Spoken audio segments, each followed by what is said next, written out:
makanan biar supaya lengket hafalan Pak Ustaz? Banyak-banyak makan tepung sagu. Lengket ya kan?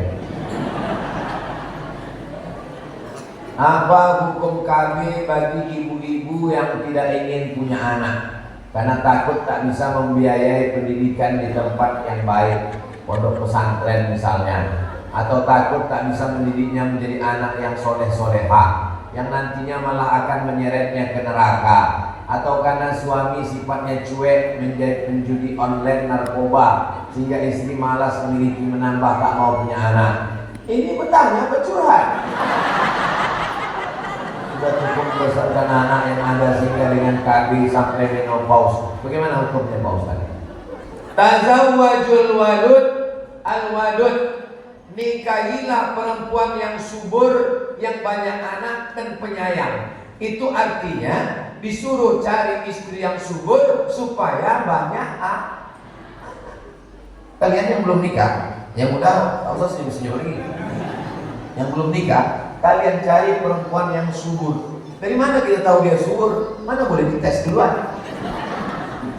Makanya waktu kenalan tanya, "Dek, emak kau berapa anaknya?" "Emak aku anaknya 12 bang." "Gua banget." Begitu. Cari perempuan yang subur. Kenapa? Ini mukasirun bikumul umam. Aku kata Nabi yang paling bangga pada hari kiamat karena umatku paling banyak. Saya doakan bapak-bapak punya anak 12. Amin. Kenapa takut tuh? Dulu dikatakan orang Indonesia tak boleh banyak punya anak, cukup 2 saja. Waktu zaman saya sekolah dulu aliyah, saya tamat aliyah 96. Waktu itu sudah heboh-hebohnya BKKBN. Program cukup 2 anak. Ada duit limper, ingat duit limper 5 perak, gambarnya ibu, anak 2 sama bapak. Apa katanya? Tak boleh punya anak. Sekarang kita ketakutan sama orang Tiongkok mau datang. Kenapa? Karena mereka penduduknya, India sekarang penduduknya 1,4 miliar. Cina sekarang penduduknya lebih 1 miliar. Indonesia tak sampai 300 juta. Sementara tanah kita luas, bumi kita penuh, minyaknya banyak. Kita kekurangan warga negara sekarang. Kalian cepat nikah. Kalau bisa 1, 2, 3, 4. Siap? Kalian mesti punya anak banyak-banyak. Umat Islam mesti kuat sebab kita menghadapi tantangan yang luar biasa. Jelas?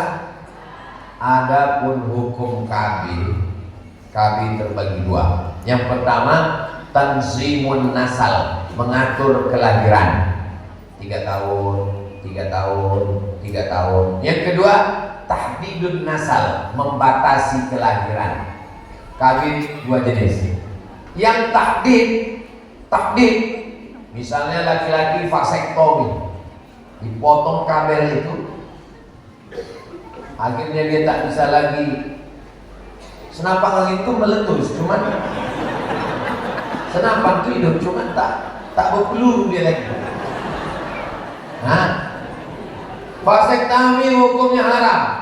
Kenapa? Karena dia memutus keturunan. Tak boleh dalam Islam memutus keturunan.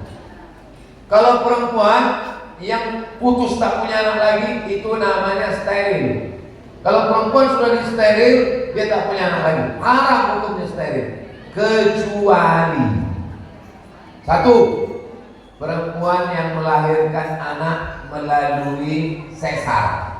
1, 2, 3. Kata dokter tak boleh lagi ibu, karena ibu udah sesar. Kalau ibu melahirkan lagi, perut ibu buka tak tertutup lagi.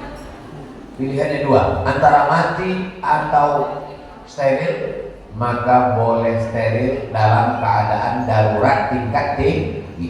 Atau dia kena penyakit diabetes akut, gulanya tinggi.